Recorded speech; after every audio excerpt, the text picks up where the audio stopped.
हम इंसान अभी तक 5000 से भी ज्यादा एक्सोप्लैनेट्स खोज चुके हैं, जिनमें से करीब 100 एक्सोप्लैनेट्स अपने स्टार के हैबिटेबल जोन में है। यह लाइफ की स्ट्रॉन्ग पॉसिबिलिटीज हो सकती है और क्या पता इनमें से किसी प्लेनेट पर हम जैसे इंसान रहते हो। धरती से 1800 लाइट ईयर दूर सिग्नस कॉन्स्टेलेशन में स्थित एक ऐसा ही एक्सोप्लैनेट है केपलर 452b। ये एक्सोप्लैनेट 385 दिनों में अपने स्टार को एक बार रिवॉल्व करता है और इसका एवरेज टेम्परेचर करीब 1.6 डिग्री सेल्सियस है। साइंटिस्ट का मानना है कि इसकी सरफेस पर लिक्विड वाटर एग्जिस्ट करता है और शायद यहाँ पर हम जैसे जिंदा जीव रह रहे होंगे, पर इसकी ग्रेविटी शायद हमारे इस सपने को तोड़ दे। केपलर 452b धरती से 60% ज्यादा मैसिव है, जिसके कारण इसकी ग्रेविटी काफी ज्यादा है। अब इतनी हाई ग्रेविटी में जीवों का जमीन पर रह पाना तो बिल्कुल भी पॉसिबल नहीं लगता, लेकिन इसके एटमॉस्फेयर की हाई डेंसिटी को देखते हुए पॉसिबिलिटीज है कि यहाँ हवा में उड़ने वाले जीवों की भरमार हो। आर्टिफिशियल इंटेलिजेंस के द्वारा प्रोड्यूस की गई सिमुलेशन की माने तो वहाँ हवा में उड़ने वाली विशाल स्टिंग्रेज हो सकती है और बैलून की साइज के बीटल्स भी हो सकते हैं। अगर हम इंसान इस एक्सोप्लैनेट पर जाते हैं तो शायद वहाँ पर हम सस्टेन ना कर पाए, क्योंकि इसकी एक्स्ट्रा ग्रेविटी के कारण हमारी हार्ट बीट डबल स्पीड से चलेगी। हार्ट पर ज्यादा स्ट्रेस पड़ने के कारण ब्लड प्रेशर भी ऑलमोस्ट डबल हो जाएगा और स्ट्रोक के आने का खतरा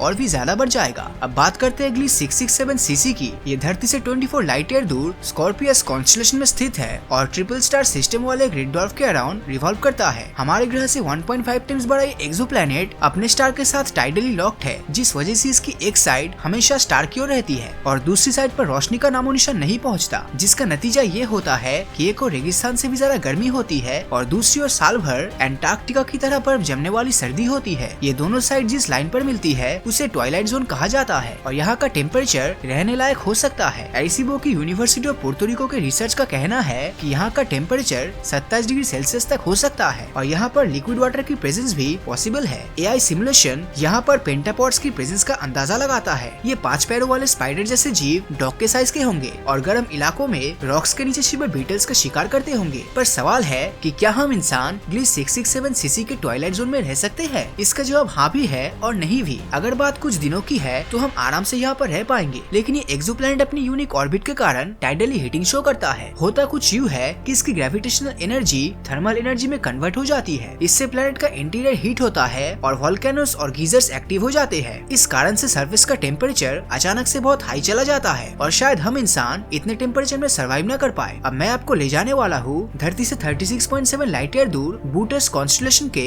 ब्राइटेस्ट स्टार आर्क्टुरस के सैर पर। ये एक रेड जायंट स्टार है और इसकी ब्राइटनेस हमारे सूरज से 100 गुना ज्यादा है। अपनी करंट टेक्नोलॉजी से हम आर्क्टुरस के अराउंड कोई भी एक्सोप्लैनेट खोजने में नाकाम रहे हैं, पर एआई सिमुलेशन के अनुसार एक समय यहाँ पर धरती जैसा एक प्लेनेट एग्जिस्ट करता था। साइंटिस्ट ने इसको आर्क्टुरस से नाम दिया है। जब आर्क्टुरस एक रेड जायंट स्टार बना तो ये एक्सोप्लैनेट रेगिस्तान में बदल गया और स्टार के अंदर ही समा गया। अगर उस समय आर्क्टुरस ए पर कोई एलियन सिविलाइजेशन रहती होगी तो शायद उसने इस कैटास्ट्रॉफी को पहले से ही प्रेडिक्ट कर लिया था और वो अपने आप को इससे बचाने के लिए इतनी एडवांस्ड भी बन चुकी होगी। हो सकता है वो एडवांस्ड सिविलाइजेशन आज भी आर्क्टुरस ए पर विशाल ग्लास डोम्स के अंदर रहती हो। ऐसे ग्लास डोम्स के अंदर हजारों प्लैनेट्स लगे हुए होंगे जो वहाँ के जीवों के लिए पानी और ग्लूकोज का फॉर्मेशन करेंगे। ये जीव कुछ हद तक ऑक्टोपस की तरह होंगे, जिनमें दिमाग तो होगा पर बॉडी के नाम पर सिर्फ नर्वस सिस्टम होगा। देखने में ये अलग अलग जीव लगेंगे पर कंप्यूटर नेटवर्क की तरह ये सभी आपस में कनेक्टेड होंगे। अमेरिका के ओरेगन में रिसर्चर्स को कुछ ऐसा ही प्लांट्स मिला है जिसे आर्मिलिया ऑस्ट्रियो नाम दिया गया है। ये 10 स्क्वायर किलोमीटर में फैले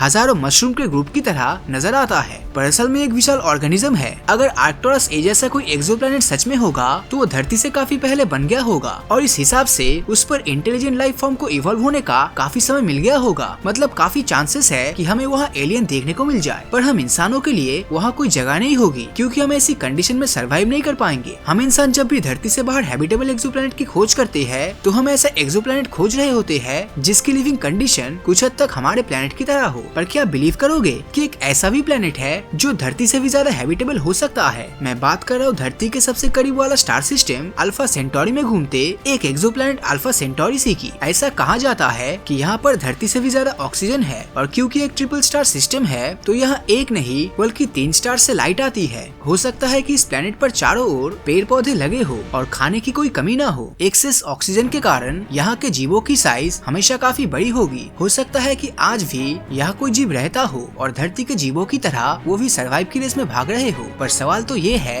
कि क्या हम इंसान इस प्लेनेट को अपना फ्यूचर होम बना सकते हैं? एआई सिमुलेशंस और साइंटिफिक स्टडी में ये पाया गया है कि लाइफ की पॉसिबिलिटीज के लिए ये प्लेनेट धरती से भी बेहतर होना चाहिए। यहाँ का टेम्परेचर इंसानों के लिए ऑप्टिमम होगा और यहाँ पर लिक्विड वाटर की प्रेजेंस भी होगी। पर ट्रिपल स्टार सिस्टम में होने के कारण यहाँ के सीजन चेंजेस बहुत ही एक्सट्रीम लेवल का मौसम ला सकता है। जैसे यहाँ गर्मियों के मौसम में तापमान 60 डिग्री सेल्सियस को टच कर सकता है और सर्दियों के मौसम में ये -90 डिग्री तक पहुँच जाता है। इतना एक्सट्रीम टेम्परेचर हमें धरती पर 1000 सालों में एक बार ही देखने को मिलता है। चाहे सहारा के गर्म रेगिस्तान हो या अंटार्कटिका का बर्फीला मैदान, हम इंसानों ने हर जगह अपनी प्रेजेंस बनाई है और हम स्पेशल इक्विपमेंट्स की मदद से अल्फा सेंटोरी सी पर भी जरूर सरवाइव कर लेंगे। वैसे आपको क्या लगता है, हम इंसान कब तक इस धरती को छोड़कर दूसरे ग्रह पर बस जाएंगे? कमेंट करके जरूर बताना। और अगर ये वीडियो आपको अच्छा लगा हो तो इस वीडियो को लाइक और अपने दोस्तों के साथ शेयर करना मत भूलना। और अगर अभी तक आपने हमारे चैनल को सब्सक्राइब नहीं किया है तो सब्सक्राइब करके नोटिफिकेशन बेल को ऑन कर दीजिए, क्योंकि मैं ऐसी ही वीडियोस हर हफ्ते लाता रहता हूँ। तो मिलता हूँ आपसे अगले वीडियो में और हमेशा की तरह थैंक्स फॉर वॉचिंग।